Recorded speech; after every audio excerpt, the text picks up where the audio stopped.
येशू ख्रिस्त आपल्या शिष्यास शिकवतो, यहोवा देवाने दिलेल्या आज्ञा व नियम पाळले तरच आपण स्वर्गात जाऊ. मत्ते अध्याय 5 ओवी 10-20. येशू ख्रिस्त शिष्यानं म्हणतो, जे न्यायीपणाने चालतात व न्याय इतरांना दाखवतात अशांचा छळ झाला आहे ते आशीर्वादित आहेत. कारण आकाशाचे म्हणजे स्वर्गाचे राज्य त्यांचे आहे. जेव्हा माझ्या शुभवर्तमानामुळे सत्य सांगितल्यामुळे लोक तुमची निंदा करतील व छळ करतील व लबाडीने तुमच्याविरुद्ध सर्व प्रकारचे वाईट बोलतील, तेव्हा तुम्ही आशीर्वादित आहात. आनंद करा आणि फार उल्हास करा, कारण स्वर्गात तुमचे प्रतिफळ मोठे आहे. कारण यहोवा देवाने जे भविष्यवादी तुमच्यापूर्वी पाठवले होते त्यांचा देखील त्यांनी तसाच छळ केला. बायबल मला जे सत्य उलगवले आहे ते मी लोकांना सांगण्याचा प्रयत्न करतो की ज्यामुळे सर्वांचा उद्धार व्हावा.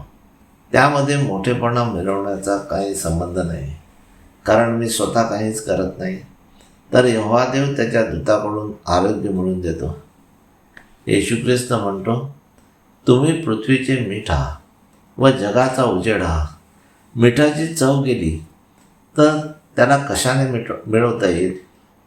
माणसाच्या पायाखाली तुडवले जावे, याशिवाय कशाचाही उपयोग त्याचा होणार नाही.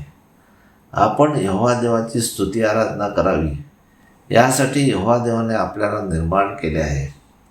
ती न करता आपण मेलो तर खाचेत गाडले जाऊ.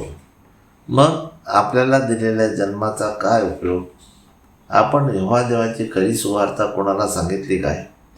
येशू ख्रिस्त म्हणतो, हे सर्व यहोवा देवाच्या मुखातले शब्द आहेत. कारण येशू ख्रिस्ताला 7 आत्मे दिले होते, त्याच्याद्वारे यहोवा देव त्याच्याशी बोलून आज्ञा देत होता. येशू ख्रिस्त म्हणतो, तुम्ही जगाचा प्रकाश आहात. जसे डोंगरावर वसलेले नगर सर्वांना दिसते आणि दिवा लावून तो मापाखाली ठेवीत नाही, तर दिवटणीवर ठेवतात. मग जे घरात आहेत त्या सर्वांना तो उजेड देतो. तसाच तुमचा उजेड सर्व माणसाच्या समोर प्रकाश हो, यासाठी की यहोवा देवाने तुमच्याकडून केलेले चमत्कार व चांगली कामे व शुभवर्तमानाचा प्रसार तुम्ही करता ते पाहून त्याने तुमचा बाप यहोवा देव जो आकाशात आहे त्याचे गौरव करावे. येशू ख्रिस्त म्हणतो, नियमशास्त्र व भविष्यशास्त्र जे यहोवा देवाने तुम्हाला दिले आहेत ते रद्द करायला मला पाठवले आहे असे समजू नका. तर ते रद्द करायला नाही, तर परिपूर्ण करायला मला यहोवा देवाने पाठवले आहे. कारण मी तुम्हाला खचित सांगतो की आकाश व पृथ्वी नाहीशी होतील, त्याच्या अगोदर यहोवा देवाने त्यांच्या भविष्यवाद्यामार्फत ज्या गोष्टी लिहून ठेवल्या आहेत त्या पूर्ण झाल्या वाचून नियमशास्त्रातून एक अक्षर किंवा एक लहान टिंब देखील नाहीसे होणारच नाही.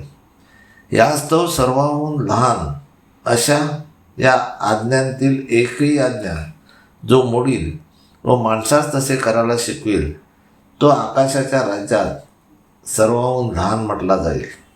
परंतु जो कोणी तो पाळण्याचा प्रयत्न करेल व तो शिकविल त्याला आकाशाच्या राज्यात मोठा म्हटला जाईल. कारण मी तुम्हाला सांगतो की शास्त्री व फरीसी यांच्या न्यायीपणापेक्षा तुमचे न्यायीपण अधिक झाल्या वाचून तुम्ही आकाशाच्या राज्यात जाणारच नाही. म्हणून आकाशाच्या राज्यात जाण्यासाठी जे सत्य आहे ते मी लिहिण्याचा प्रयत्न करतो, की ज्यामुळे मला माहीत असलेल्या गोष्टी मी न सांगितल्यामुळे त्यांचे रक्त यहोवा देवाने माझ्याकडे मागू नये व मला आकाशाच्या राज्यात म्हणजे स्वर्गाच्या राज्यात जाण्यास अडथळा होऊ नये म्हणून मी हे लिहितो. त्याबद्दल क्षमा असावी. हालेलुया, आमेन. यहोवा देवाचा सेवक Anthony John Pereira builders. Praise God. Hallelujah.